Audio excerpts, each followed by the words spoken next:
I need to tell you something, and I need you to really hear me.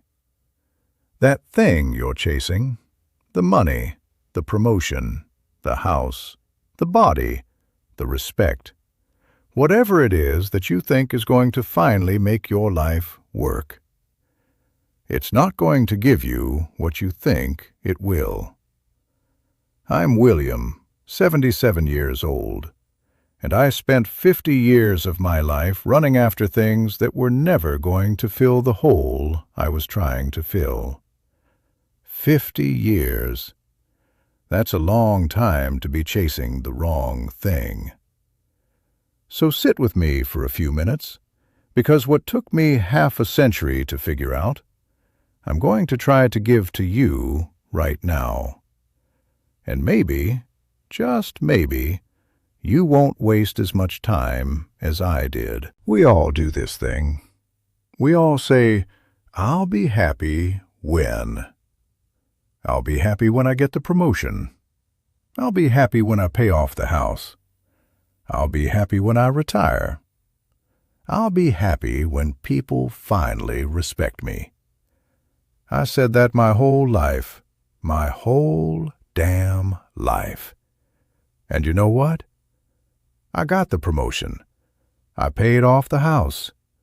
I retired. People respect me, I think. I don't know.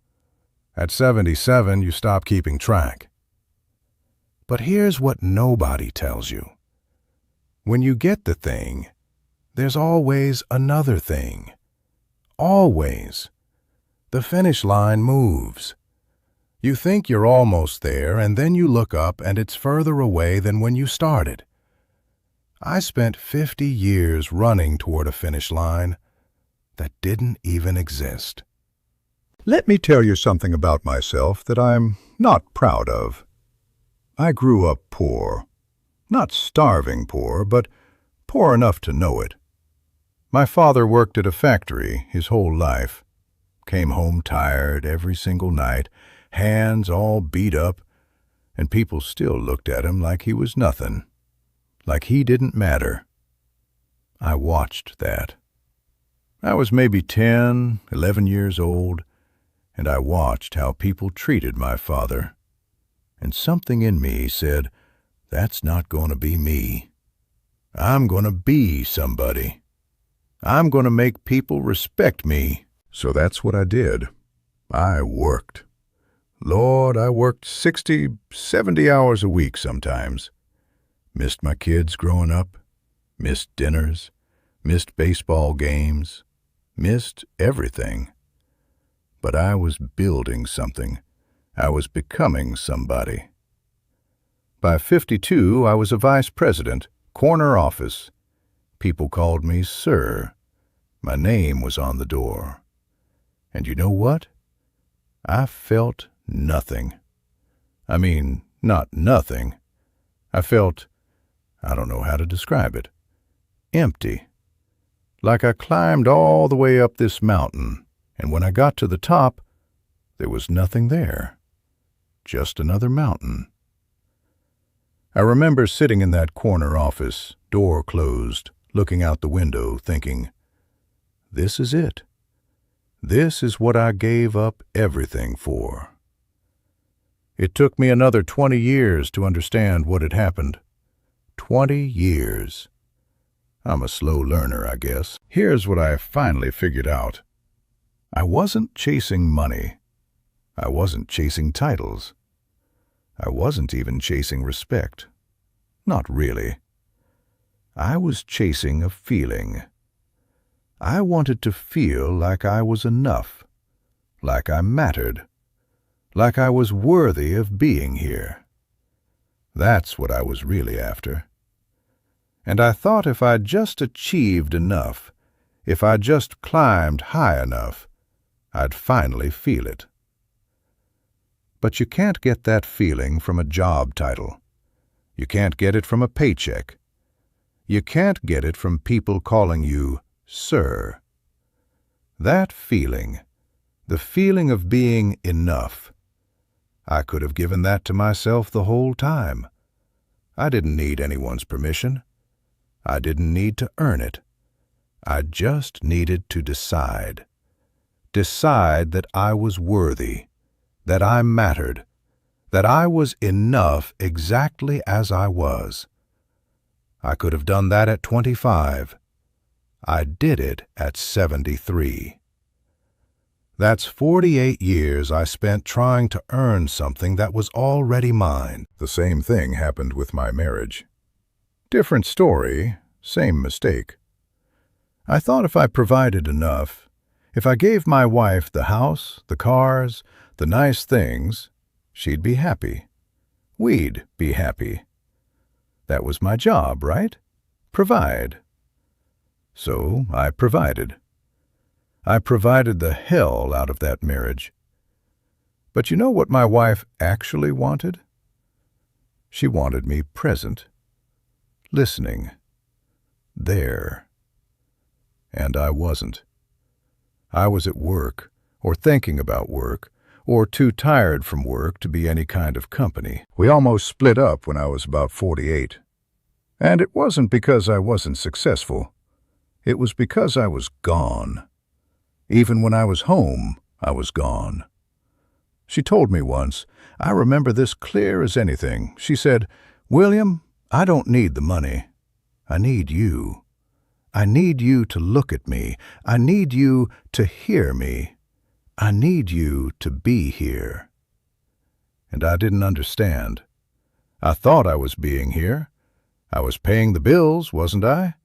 I was keeping a roof over our heads. It took me a long time to understand the difference between providing for someone and being present with someone. They are not the same thing. Not even close. I'm 77 now. Most of my friends are around my age. Some older, some younger. A few of them are already gone. And I've noticed something interesting.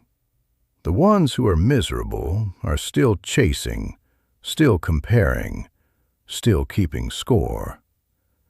I have a friend who's 84 years old, and he's still mad that his neighbor has a nicer car. 84, still looking over the fence, still measuring himself against other people. And he's miserable, absolutely miserable. I have another friend who's 79, and all she talks about is what she doesn't have. Her knees hurt, her kids don't call enough, her pension isn't big enough. Everything is a complaint. Everything is a problem.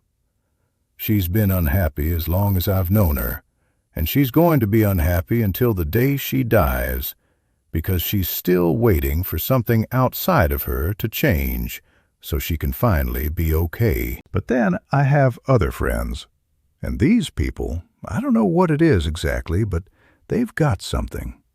A lightness, a peace. They're not trying to prove anything to anyone. They're not keeping score. They're just here, present, curious about things, enjoying what's right in front of them.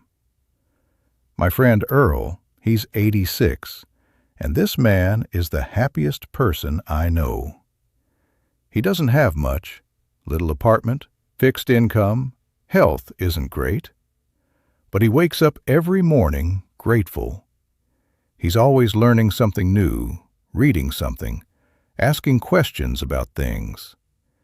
He told me once, he said, "William, I spent 60 years trying to be somebody. Now I'm just trying to be here. And it's so much better." That's the difference. It's not money. It's not health. It's not even family, though that helps. It's whether you've made peace with yourself. Whether you've stopped chasing and started being. You want to know what real freedom feels like? I'll tell you what it feels like. It's not having a bunch of money. I have friends with money who are completely trapped in their own heads, worried about everything, unable to enjoy anything.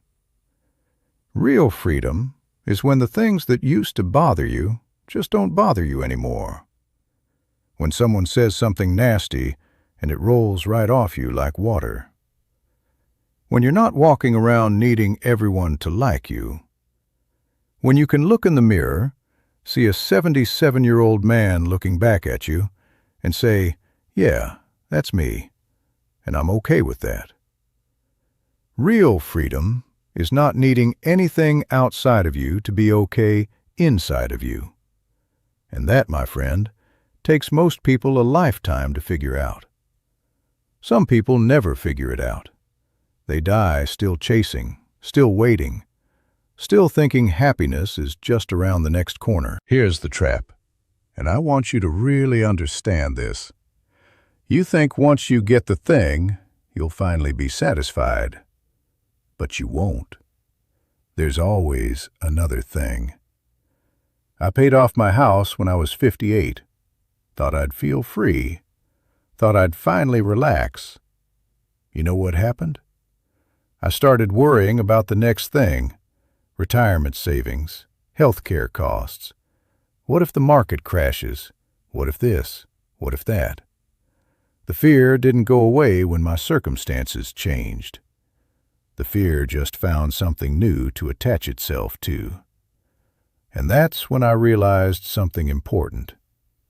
The fear doesn't leave when your life gets better. The fear leaves when you change.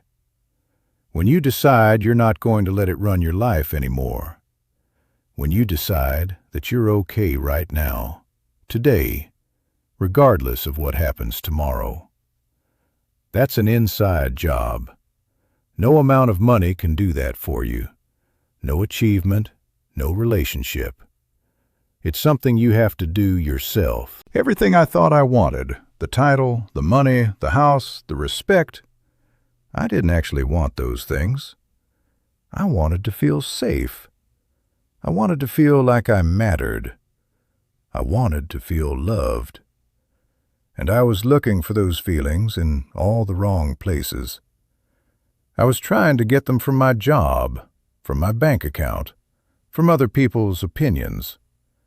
But those feelings, safety, worthiness, love, I could have given them to myself at any time. I didn't need to earn them. I just needed to accept them. Accept that I was already safe, already worthy, already loved. That sounds simple. I know it does. But it took me 50 years to truly understand it. And I'm still working on it. Honestly, 77 years old, and I'm still practicing every single day. Young people think happiness is waiting at the finish line. I thought that too. But there is no finish line. You get one thing, there's another thing. You solve one problem, another one shows up. That's just life. That's how it works. So if you're waiting until everything is perfect to be happy, you're going to wait forever, because it's never going to be perfect. Something's always going to be wrong. Something's always going to be missing. The journey is the destination. I heard someone say that once, and I didn't understand it. Now I do. This is it. Right here, right now. This is your life. Not when you get the promotion, not when you meet the right person, not when you pay off the debt. Now. If you can't find some peace on the way to where you're going, you're not going to find it when you get there either. I promise you that. I've been there. The arrival never feels like you think it's going to feel. So here's what I want you to take from all of this. Stop waiting.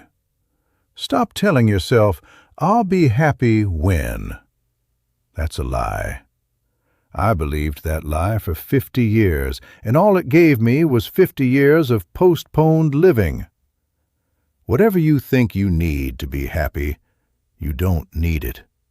What you need is to decide you're enough right now, today, with everything exactly as it is.